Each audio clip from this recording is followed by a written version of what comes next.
Halo semuanya, kembali lagi bersama saya Madianto.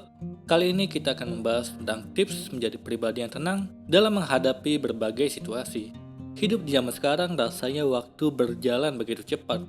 Teknologi semakin canggih dan kompetisi orang-orang dalam meraih impian semakin ketat. Hal itu telah mempengaruhi kesadaran setiap individu bahwa semua harus dikerjakan dengan cepat dan akurat agar tidak tertinggal dengan yang lain.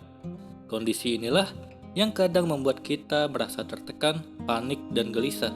Padahal dalam kondisi tersebut, hal itu dapat menyebabkan pengambilan keputusan yang gegabah, menyalahkan orang lain, atau terlalu menyalahkan diri sendiri.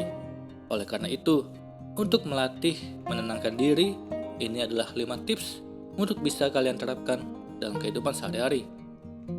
Yang pertama, mengatur nafas. Beberapa orang mungkin bertanya-tanya, mengapa napas mempengaruhi emosi seseorang? Ternyata melatih pernapasan bisa mempengaruhi kondisi dalam pengendalian emosi. Maka tak heran jika teknik pernapasan digunakan saat meditasi. Ketika panik, marah, dan khawatir, cobalah untuk menghirup napas dalam-dalam. Tahan sebentar, lalu lepaskan. Ulangi pernapasan tersebut sampai kamu merasa baik-baik. Jika sudah rutin melakukan pengaturan nafas, pengendalian emosi juga semakin membaik. Kedua, menepi ke tempat yang lebih sepi. Saat kamu dalam kondisi yang tidak tenang, coba berhenti sejenak dari aktivitasmu. Carilah tempat yang lebih sunyi agar terhindar dari gangguan atau kebisingan yang ada. Jika sudah jauh dari kebisingan, otak akan lebih tenang dan teralihkan sejenak dari hasrat untuk melakukan sesuatu yang negatif. Ketiga, berinteraksi dengan alam.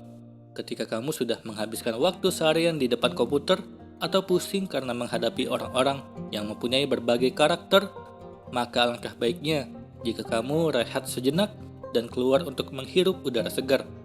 Luangkan waktu sekalipun hanya jalan kaki 30 menit. Niscaya udara segar yang menerpa akan menenangkan pikiran dan memberikan energi positif untuk melanjutkan aktivitas. Keempat, berbicara dengan orang sekitar. Jika kamu tipe orang yang senang mengobrol, maka berbicaralah dengan orang di sekitarmu, baik itu teman, keluarga, atau bahkan orang yang ada di tempat umum. Bagi beberapa orang, membahas topik yang tidak begitu penting memang menyenangkan. Ketika di tempat kerja atau kuliah semua orang sibuk dengan topik-topik yang menguras pikiran, maka topik-topik yang ringan dan humor yang sederhana menjadi pilihan saat melepas kepenatan sehingga membuat pikiran lebih tenang. Kelima, berpikir cepat sebelum bertindak.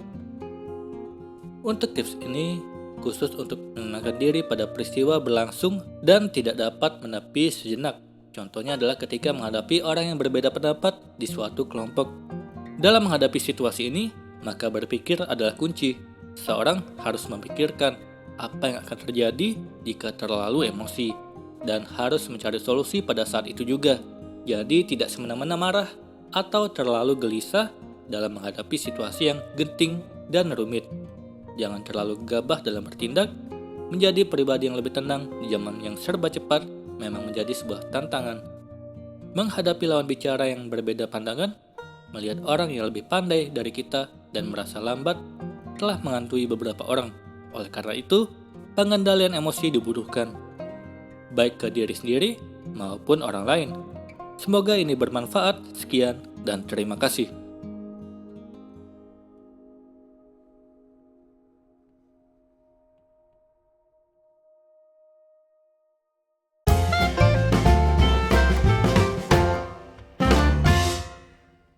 Halo semuanya, terima kasih telah menonton video ini sampai akhir.